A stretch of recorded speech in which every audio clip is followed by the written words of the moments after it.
ఈ నడుమ కొత్త కొత్త ఏటీఎంలు వస్తున్నాయి అబ్బా. 10 రూపాయల నోట్ వేస్తే షేయి సంచులు వస్తున్నాయి. ప్లాస్టిక్ బాటిల్ వేస్తే కప్పు షాయి ఇచ్చే ఏటీఎంలు వచ్చినాయి.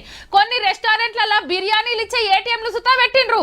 భాగ్యనగరంలో కొత్తగా బంగారం ఏటీఎంలు కారట్ పెట్టి పైకం కొడితే అంతమందం బంగారం బిల్లలు బయటకు వస్తున్నాయి. గిన్ని ఉండంగా గిదెందుకు పెట్టొద్దు అని అనుకుంటారో ఏమో.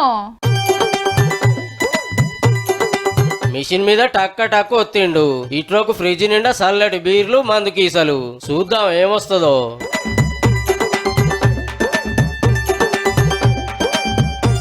అవు మంది ఏటీఎమే. కారెట్ పెట్టాలి, కావాల్సిన బ్రాండ్ సెలెక్ట్ చేసుకోవాలి, బాటలు తీసుకోవాలి. మస్తుందిలే. తమిళనాడులో షురువు చేసిండ్రు మంది ఏటీఎంలు. ఆడ వైన్ షాపులు సర్కారే నడుపుతుంది. రాత్రి 10 కాగానే దుకాణాలు బంద్. అటెన్క అన్నలకు నాలుక గుంజితే ఎట్లా అని మద్రాసులో పెద్ద పెద్ద షాపింగ్ మాల్ లో 4 మంది ఏటీఎంలు పెట్టిచ్చిర్రు అన్నట్టు. ఇక 24 గంటలు దొరుకుతుంది. వైన్స్ ల కాడికి పోయి లైన్లు కట్టే తిప్పల తప్పినట్టే. అబ్బా మన కాడ కూడా గీ సౌలత్ ఉంటే ఎంత బాగుండు అనుకుంటుండ్రులే. అంత లేదు. మద్రాసులో షాపింగ్ మాల్ పెట్టిరు కానీ తెలంగాణలో పల్లె పల్లెన గల్లీ గల్లీలో బెల్ట్ షాపులే. ఇరాం లేకుంటే 24 గంటలు ఏదంటే దొరకనే బట్టే. వాళ్ళది ఏటీఎం మనది బీటీఎం. కడమదంతా సేమ్ టు సేమ్.